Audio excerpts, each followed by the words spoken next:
All right, today we're jumping into something pretty wild. It's a proposal that came out in magazine, and honestly, it could completely flip the script on how we all travel. It's called the Open Border Circuit, and it wants us to imagine a world, well, a world without passports. So just think about this for a second. What if?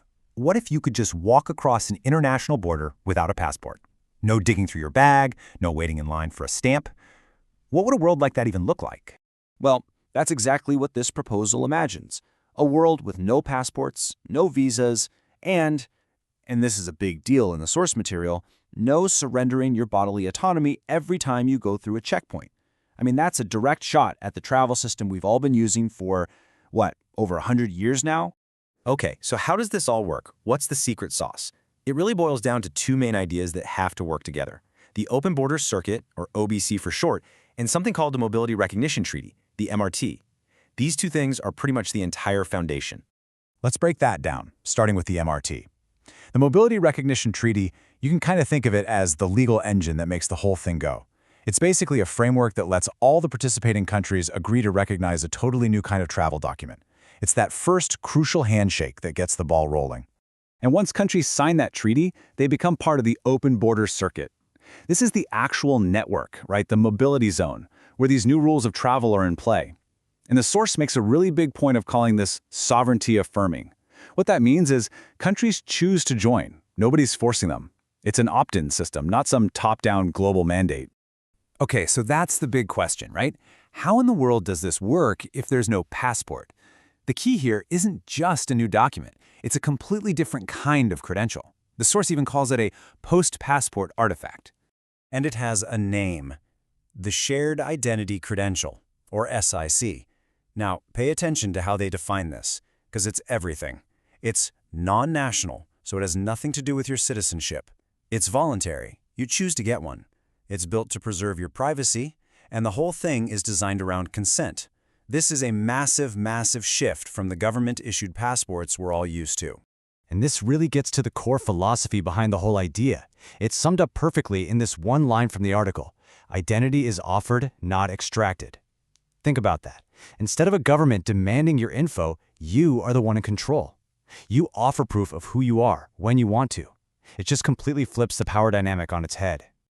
So what does this look like in the real world? Let's walk through the steps. First, you enroll voluntarily with your biometrics. Now, step 2 is maybe the most important part for privacy. All that biometric data, it's secured right there on your own device. It's not sitting in some government database somewhere. Then step 3, when you get to a border, you just present your credential at a terminal. And finally, step 4, the terminal verifies you're you, but it does it cryptographically. Your raw data never, ever leaves your device. This chart really makes the difference super clear. On one side, you've got the traditional passport we all know. It's tied to your nationality, a government issues it, and your data gets shared with all sorts of other countries. It's a system where your identity is, extracted from you. But then look at the Shared Identity Credential. It's not about your nation. You enroll by choice, and your most private data stays on your device. It's a system where identity is offered by consent. See? It's not just a small upgrade. It's a whole new way of thinking about what identity even is. So if you have this totally new kind of credential, you obviously need a totally new way of thinking about security. And that brings us to the next big piece of this puzzle. How does the Open Border Circuit handle security without, forcing people into uncomfortable situations? And honestly, the security rules they're proposing for the OBC are pretty radical. For anyone traveling with a SIC, there's a strict ban on facial recognition, a strict ban on any involuntary biometrics. And get this, a total prohibition on physical contact during screening. Yeah, in fact, things like TSA-style screening become totally optional. And even if they are used, they have to be non-contact. So no more pat-downs, no more invasive stuff. And again, the announcement really crystallizes the philosophy behind this with another great quote. It says, "Security is achieved through technology and design, not through humiliation or coercion. The whole point is to build a system that's secure because of its smart, cryptographic design, not because it relies on making people feel degraded or physically intruded upon." Okay, so let's pull back and look at the big picture here. What does all of this really mean?